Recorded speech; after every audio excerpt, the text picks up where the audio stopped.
দৌড়ের উপরে রাখতে পারলে ভারত শান্তির কথা বলবে, বুঝছাও? 2001 সালে রৌমারিতে সীমান্তে আমাদের তৎকালীন বিডিআর এর মাইরের কথা মনে আছে না? এডিটর সাহেব মাইর হবে, মাইরের সাউন্ড হবে, কেমনে তাদের বিএসএফ কে আমাদের বিডিআর জওয়ানেরা দৌড়ের উপরে রাখিছিল মনে আছে না?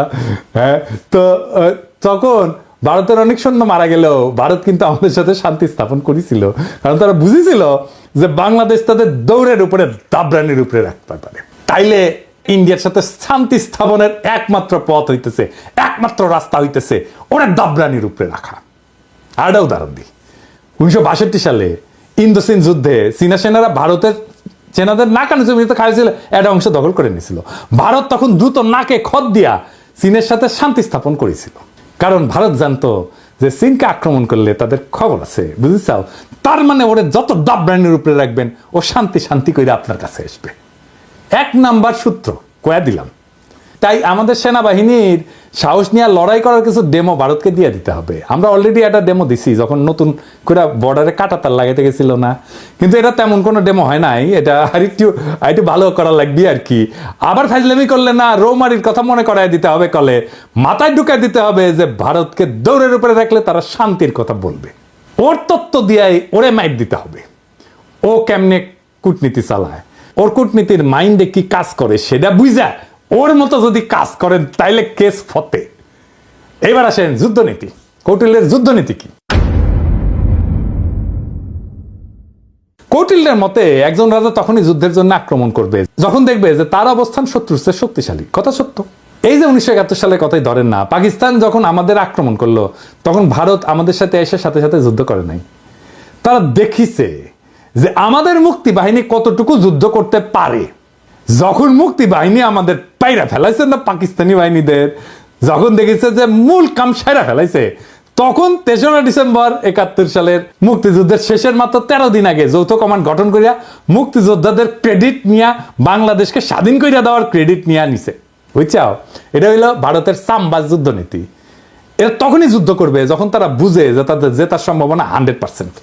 অনেকেই জানেন যে শেখ মুজিবের বান্ধবী যে ইন্দিরা গান্ধী, সেই সময়ের ভারতের সেনাপ্রধান জেনারেল মানেকশকে জুন মাসে কইছিলেন যে এই যুদ্ধ শুরু করতে, কিন্তু রাজি হন নাই। কারণ তখন বাংলাদেশে বর্ষাকাল এবং তাদের সেনারা বাংলাদেশে বর্ষায় যুদ্ধ করলে পাকিস্তানের কাছে গোয়ারা আসবে। সত্যি কথা, আমার কথা না, মানেকশর কথা। তার মুখে শুনেন দাও কি কইছে, এডিটর সাহেব শুনে দেন। And if I were to go in, I guarantee you 100% defeat. I said to Mrs. Gandhi, will you now give me your orders? All right, cabinet will meet again at 4 o'clock. So everybody started walking out, I being the junior one. A smile on my face as I was going out. She said, Chief, stay behind. So I said, Prime Minister, before you open your mouth, shall I send in my resignation on grounds of health, mental or physical? And she said, oh, sit down, Sam, tell me. Everything you told me is the truth. I said, yes, everything I've told you is the truth. I said, it's my job to fight to win, not to lose. But she smiled at me, she said, all right, Sam, you let me know when you are ready. এই যে 13 দিন যুদ্ধ করেছিল, যুদ্ধের পর যে লুটপাট শুরু করেছিল, সেই সময় কিছু বীর সেনা অফিসারের কারণে ঠিক মতো করতে পারে নাই। মেজর জলিলের কথা মনে আছে, সে বাধা দিছিল এবং তারে গুম করে ফেলছিল। ওই সময় যে করতে পারে নাই লুটপাটটা, এটা গত 53 বছর ধরে পোষায় নিছে ইন্ডিয়া। তাই আমাদের সশস্ত্র বাহিনীকে মনে রাখতে হবে যেন ভারত কখনো এমন সুযোগ আছে বলে ভুলও না করে। প্রফেসর ইউনূসের সেনাবাহিনীর শীতকালীন মহড়ায় যাওয়ার ব্যাপারটা অনেকটা সেই রকম। আমি খুবই পছন্দ করেছি এটা। অনেকে না বুঝলেও আমাদের সবার শ্রদ্ধেয় প্রফেসর ইউনূস স্যার বুঝতে পারিছেন যে এই মহড়ার কত গুরুত্ব। এইসব মহড়া ঘন ঘন করতে হবে, বুঝছাও? শুধু শীত না, বর্ষাতেও করতে হবে। যে শীত বর্ষা কিছুই যে ভারতের কোনো কাজে আসবে না, ওটা বুঝা দেওয়া লাগবে, বুঝছাও? ভারতের মনে যেন ভয় অটুট থাকে, তারা যেন কোনোভাবে বাংলাদেশকে আক্রমণের খায়েশ করতে না পারে। এখন কৌটিল্যের মতে ভারত এই যে যুদ্ধ নীতি, এটা কেমনে করবে? এটা 3 ভাবে করবে, 3 প্রকারে করবে। কি ভাবে? এটা হইতেছে সরাসরি যুদ্ধ, এটা হইতেছে গোপন যুদ্ধ, কিছু কথা থাক না গোপন, আর এটা হইতেছে অঘোষিত যুদ্ধ, মানে ঘোষণা না দিয়া যুদ্ধ, বুঝছাও? ভারত আমাদের সাথে সরাসরি যুদ্ধে যাবি না, যাবি না, ওই সাহসী নাই। ওই যে বুঝিছে না এখানকার পোলা পাইন এবং বন্দুকের সামনে বুক পাইতা দেয়, তারপরে নড়ে না। তো এর সাথে যুদ্ধ করা চায়। তারা কি কি যুদ্ধ করবে? গোপন এবং অঘোষিত যুদ্ধ তারা সবসময় করে আসতেছে এবং এটা করে আসবে। চলেন দেখি সেটা কিভাবে করবে। গোপন যুদ্ধ হইলে সেটা সেই পন্থা যেটা দ্বারা ভারত আমাদের একদিকে আক্রমণের আশঙ্কা তৈরি করবে আর আমাদের সেনাদের সেই দিকে ব্যস্ত রাখবে, কিন্তু ভারত আমাদের আক্রমণ বা ক্ষতি করবে অন্য দিক থেকে। বুঝছাও? মাথায় ঢুকে নাই, তাই না? ধরেন আমাদের দক্ষিণে তো আরাকান রাজ্য একটা নতুন রাখাইন দেশ হওয়ার সম্ভাবনা আছে, তাই না? ভারত রাখাইন দেশকে দিয়া বাংলাদেশের নাপ নদী সংলগ্ন বর্ডারে উত্তেজনা তৈরি করবে। আর আমরা যখন ওইদিকে সামলাইতে ব্যস্ত হয়ে যাব, তখন উত্তরবঙ্গ বা অন্য কোনো বর্ডার দিয়া সে আক্রমণ করার চেষ্টা করবে। এটা বুঝতে ভারতের ওই হকার সাংবাদিক ময়ূক রঞ্জনের একটা ভিডিও দেখি, চলেন। সে কইতেছে যে বাংলাদেশের চিকেন নেক নিয়ে নিলে ভারত ফেনী দখল করিয়া চট্টগ্রামকে আলাদা করে দিবে। শুনেন। এটিকে বলা হয় বাংলাদেশের চিকেন স্নেক। বাংলাদেশের এই চিকেন স্নেক অবরুদ্ধ করতে ভারতের সময় লাগবে 5 মিনিট। বাংলাদেশের চিকেন স্নেক এটা যদি কাট অফ করে দেওয়া হয়, তাহলে গোটা বাংলাদেশের ভূখণ্ডের সাথে চট্টগ্রামের কোনো সম্পর্ক থাকবে না। এই ফেনীটা যদি কোনোভাবে কাট অফ হয়ে যায় বা দখল হয়ে যায় বা অবরুদ্ধ হয়ে যায়, গোটা বাংলাদেশের এত বড় এত জেলা সহ যে বাংলাদেশ, সেই বাংলাদেশ থেকে কাট অফ হয়ে যাবে চট্টগ্রাম। এবার এটা মৌলবাদীদের কি করে লোকে বোঝাবে? অর্থাৎ ভারত আমাদের চট্টগ্রামের ভয় দেখাইতেছে যেন আমরা এদিক নিয়ে ব্যস্ত হয়ে যাই আর ভারত আমাদের অন্যদিকে মেরা দেয়। বুঝছাও? কিন্তু সেই প্ল্যান তো আজকে ফাঁস করে দিলাম, তাই না? এবার চলেন অঘোষিত যুদ্ধ কেমনে ভারত করবে। এটা আসলে ভারতের সবচেয়ে পছন্দের যুদ্ধ। বুঝছাও?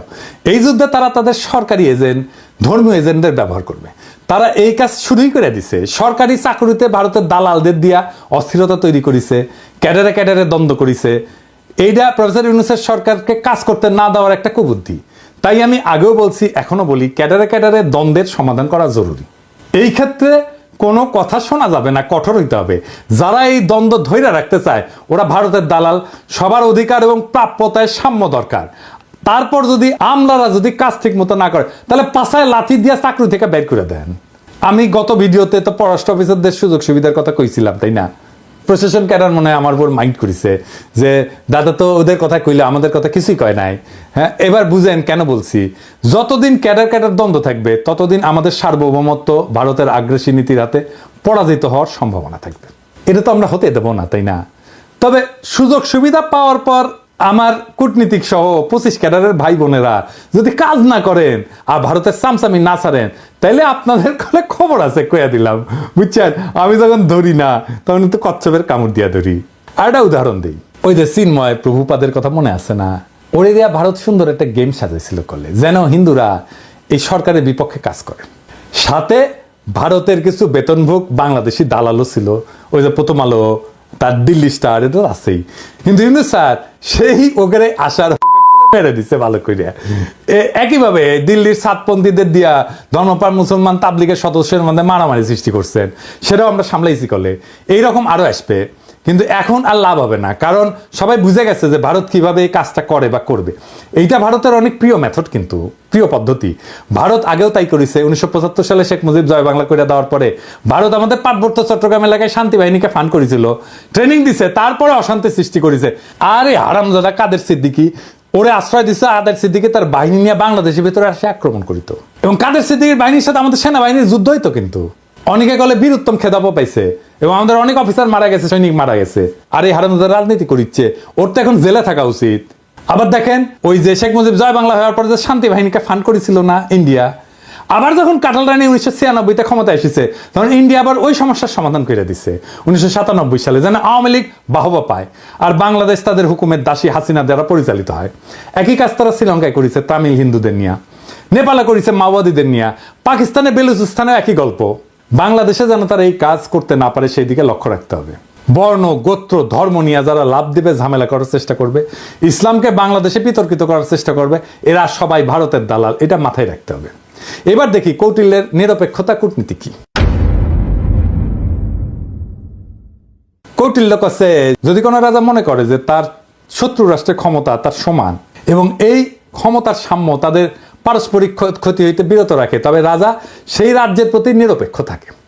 মজার কথা মানে হইল, ভারত যদি মনে করে বাংলাদেশ তাদেরকে জয় বাংলা করে দিতে পারে যে কোনো সময়, তাইলে ভারত আমাদের সাথে নিরপেক্ষ আচরণ করার সিদ্ধান্ত নেবে। এই ধরেন 5ই আগস্টের পর আমরা যখন ইলিশ দেওয়া বন্ধ করেছিলাম, তখন ভারতের বাহাদুরি কিন্তু শেষ হয়ে গেছিল। তো ওরা তখন আমাদেরকে তেল দিয়া, কালারানির প্রতি প্রেম কিছুটা বিসর্জন দিয়া আমাদের থেকে ইলিশ নিচ্ছে, আমরা দিছি। যদিও এই সিদ্ধান্তটা আমাদের অনেকে পছন্দ হয় নাই, কেননা আমরা সেই সিদ্ধান্ত বুঝে নিছি কিনা জানি না। তবে এখন এইসব চাল আমাদের বুদ্ধি করে চলতে হবে। ভারতকে বুঝাই দিতে হবে যে 1971 সালে আমাদের সহায়তা করার প্রতিদান অনেক গুণে আমরা দিছি। এখন আমরা আমাদের ন্যায্য পাওনা আদায় না করে আপনাদের কিছু দিব না। আর একটা উদাহরণ দিই, 2008 সালে যখন মুম্বাইতে আক্রমণ হয় না, ওই যে তার দায় কলে ভারত পাকিস্তানকে দিছিল, অনেক হম্বিতম্বি করেছিল, কিন্তু তারা পাকিস্তানে কোনো সামরিক আক্রমণ চালায় নাই। এর কারণ হইল পাকিস্তান একটা নিউক্লিয়ার শক্তি, ওরে আক্রমণ করলে ভারত জয় বাংলা হয়ে যাবে, এটা ভারত বুঝে, তাই তারা হাক ডাক দিয়া চুপ ছিল। বুঝা গেছে ব্যাপারটা? শক্তিতে সমান সমান টক্কর দিতে হবে, টক্কর দেওয়ার ক্ষমতা, আমার টক্কর দেওয়ার ক্ষমতা আছে, এইটা বুঝাই দিতে হবে। এবার আসেন কৌটিল্যের আগ্রাসন নীতি। কৌটিল্যের দর্শন মোতাবেক একজন রাজা যখন নিজের শক্তি বৃদ্ধি করে, তখন সে শত্রু রাজ্যকে আক্রমণের প্রস্তুতি নেয়। এটা কিন্তু ভারত খুবই মানে হইল যে এটা ভারতের পছন্দের একটা মেথড, এইভাবে সে মাপে অন্যরে। এই যে ধরেন রৌমারির কথা, 2001 সালে রৌমারিতে ভারতের সেনারা আমাদের জয় বাংলা হওয়ার পরে ভারত কিন্তু চুপ ছিল, কারণ আগেই বলছি। এরপর আমাদের বুবু যখন 2008 111 নকশা ক্ষমতা আসে, তার কয়েকদিনের মাথায় ভারতের প্রতিশোধ নেয় বিডিআরে হত্যাকাণ্ড কইরা, 57 জন সেনা অফিসারকে হত্যা কইরা। শুধু তাই না, বিডিআরের গৌরবময় ইতিহাস যেন বাংলাদেশে না থাকে, তাই তারা কাঁঠাল রানীকে দিয়ে নাম পরিবর্তন কইরা বিজিবি বানায়, পোশাক বদলায়। দেখেন হাসিনার দাসত্ব। আমরা যেহেতু এটা এখন বুঝে গেছি, আমরা আবার বিডিআরকে তার আসল নামে ফেরত নিয়ে যাব। বিডিআর নামে পরিচিত হবে, তাদের আধুনিক অস্ত্র দেব, ফেরায় দেব তাদের গৌরবের ইউনিফর্ম। এই নাম শুনলে আর ইউনিফর্ম দেখলে ভারতের 2001 সালের কথা মনে থাকবে, আর পাতলা পায়খানা হয়ে যাবে। এইটা আমাদের প্রথম কৌশল। দেখেন ভারতের সেনা প্রধানের বক্তব্য। I am in touch with the chief of Bangladesh during the time of when this changeover took place. I was in constant touch with him, and even thereafter in November 24 we had a video conference also. As far as the military cooperation is concerned, is again going up in the same way. Our officers have moved there for the NDC also. There is no let up on that side. The only thing is, as far as the joint exercise which is carried out, because of the situation as of now, that we have postponed for some time, and as and when the situation improves, that exercise will also go on. When we talk about the relationship we should talk about when there is an elected government. So as of now, the relationship is with the military is well and perfect. 5ই আগস্টের পর 5 মাস হয়ে গেল, ভারত তার কোনো মন্ত্রী বা সংস্থা প্রধান কখনো এই ধরনের কথা বলে নাই। আমি আমার আগের ভিডিওতে বলছিলাম যে ভারতের প্ল্যান মোতাবেক সব চলতেছে, এবং এই প্ল্যান মোতাবেক চালাইতেছে ভারতের আরেক সেবাদাস ওয়াকার। আমার কথা অনেকেই বিশ্বাস করেন নাই, অনেকেই আমাকে কইছেন ওয়াকার একটা বিপ্লবের শক্তি। এখন দেখেছেন তো, এখন দেখেন ভারতের সেনা প্রধান বলে তার সাথে নাকি অন্তর্বর্তীকালীন সরকার গঠনের পুরা সময় জেনারেল ওয়াকারের সাথে যোগাযোগ ছিল। অর্থাৎ ওয়াকার সাহেব যখন রাজনৈতিক নেতাদের নিয়ে অন্তর্বর্তীকালীন সরকার গঠনের চেষ্টা করতেছিলেন, তখন তিনি নিয়মিত ভারতের সেনা প্রধানের সাথে যোগাযোগ রাখতেছিলেন, রাষ্ট্রদ্রোহী কাজ করছেন তিনি। ওয়াকার সাহেব হয় আপনি বিপ্লবের স্পিরিট ধরতে পারেন নাই এবং হাসিনার আমলের অভ্যাস 2 দিনে ছাড়তে পারেন নাই, অথবা আপনাকে ভারতের সেনাপ্রধান ফাঁসাইয়া দিছে যাতে বাংলাদেশের সেনাবাহিনীর সর্বোচ্চ নেতৃত্ব বিপ্লবের বিপক্ষে কাজ করতেছে, এইটা জনমনে ছড়ায় দেওয়া যায়। এইটা বাংলাদেশকে এবং বাংলাদেশের মানুষের মনোবল ধ্বংস করার চেষ্টা। এভাবেই গত 5 মাস ভারত নিজেদের কৌশল ঠিক করেছে এবং বাংলাদেশের সকল মানুষকে এটা বোঝানোর চেষ্টা করতেছে যে ভারত এখনো আমাদের প্রভু। এবং এইটা বোঝানোর জন্য তাদের প্রথম টার্গেট আমাদের হাসিনা বাবুর ফুফাতো বোনের জামাই সেনাপ্রধান ওয়াকার সাহেব। আমি অবাক হই যে সমস্ত সেনা সদর বা আন্তঃবাহিনী জনসংযোগ পরিদপ্তর এই নিয়ে কোনো কথা বলেন নাই, আর ভারতের দালাল বাঙ্গু এলিটেরা বৈশাখী নিজেদের দেখতেছে আর নিজেদের হারানো প্রভাব পুনরুদ্ধারের স্বপ্ন দেখতেছে। প্রথম আলো গং এখন এইগুলা নিয়ে পুরা গল্প বানাবে ফায়াজ করিমের মতো। এইসব বাংলাদেশ বিরোধী ভারতীয় এজেন্টদের যেখানে দেখবেন সেখানেই এদেরকে জয় বাংলা কইরা দিতে হবে।